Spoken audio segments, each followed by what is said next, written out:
അള്ളാഹുവിൻ്റെ റസൂൽ സല്ലല്ലാഹു അസ്സലാമു അലൈക്കും. പിന്നെ എല്ലാവരും രാത്തലോ ഞങ്ങൾ ഈ വീഡിയോ ആക്കുന്നത് നല്ല നല്ല ബിസിയാണ് വാങ്ങേണ്ടത്.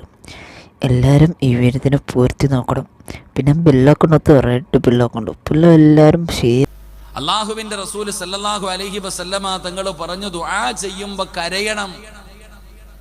കരയാൻ പറ്റുമോ? പറ്റൂല. കാരണം നമ്മുടെ ഹൃദയം അത്രയും കരിങ്കല്ല. നമ്മുടെ താത്താമാരാരെങ്കിലും ദുആ ചെയ്യുമ്പോൾ കരയോ? കരയൂല. സീരിയൽ കണ്ടാൽ കരയും.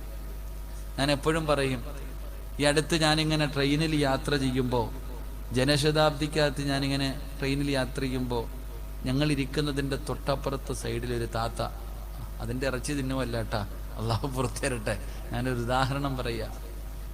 ആ താത്ത അപ്പുറത്തിരുന്നിട്ട് ഇങ്ങനെ കരയുന്നുണ്ട്, മൂക്കൊക്കെ ഇങ്ങനെ പിഴിയുന്നുണ്ട്. പാവം. നമ്മൾ വിചാരിച്ചു എന്തെങ്കിലും സങ്കടം, ആരെങ്കിലും മരിക്കുകയോ അല്ലെങ്കിൽ എന്തെങ്കിലും ബുദ്ധിമുട്ട് കൊണ്ട് കരയായിരിക്കുമെന്ന് വിചാരിച്ചു.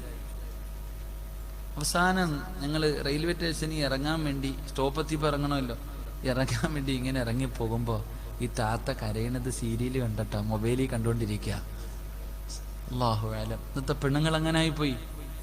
റസൂലുള്ളാഹി സ്വല്ലല്ലാഹി അലൈഹി വസല്ലമ തങ്ങൾ പറഞ്ഞു, നിങ്ങൾ ദുആ ചെയ്യുമ്പോൾ നിങ്ങൾ കരച്ചൽ വരുന്നില്ലേ, അഭിനയിക്കണമെന്ന് നബി മുഹമ്മദ് മുസ്തഫ സ്വല്ലല്ലാഹു അലൈഹി വസല്ലമ തങ്ങൾ പറഞ്ഞു, ദുആ ചെയ്യുമ്പോൾ നിങ്ങൾ കരയണം, കരച്ചൽ വരുന്നില്ലെങ്കിൽ നിങ്ങൾ അഭിനയിക്കണം.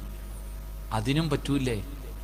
അതിനും നിങ്ങൾക്ക് പറ്റുന്നില്ലെങ്കിൽ അള്ളാഹുവിൻ്റെ റസൂൽ സ്വല്ലല്ലാഹു അലൈഹി വസല്ലമ തങ്ങൾ പറഞ്ഞു, ഫഇന്ന അഹ്ലന്നാരി യബ്കൂ, നരകവാസി കരയും, നരകത്തിൽ കിടന്ന് കരയും. നരകവാസികൾ കരഞ്ഞ് കരഞ്ഞ് കരഞ്ഞ് അവരുടെ മുഖത്തിങ്ങനെ ചാല് കാണാം, കരഞ്ഞതിൻ്റെ പാട്, വെള്ളം ഒഴുകിപ്പോയതിൻ്റെ അടയാളം കാണൂല്ലേ, ചാലുകൾ അവരുടെ മുഖത്തിങ്ങനെ കാണാം. കരഞ്ഞ് കരഞ്ഞ് കണ്ണുനീര് തീർന്നാൽ സുമ്മ യസീലു ദിമാ, കണ്ണിലൂടെ രക്തം ഇങ്ങനെ ഒഴുകും. അള്ളാഹു കാക്കുമാറാകട്ടെ.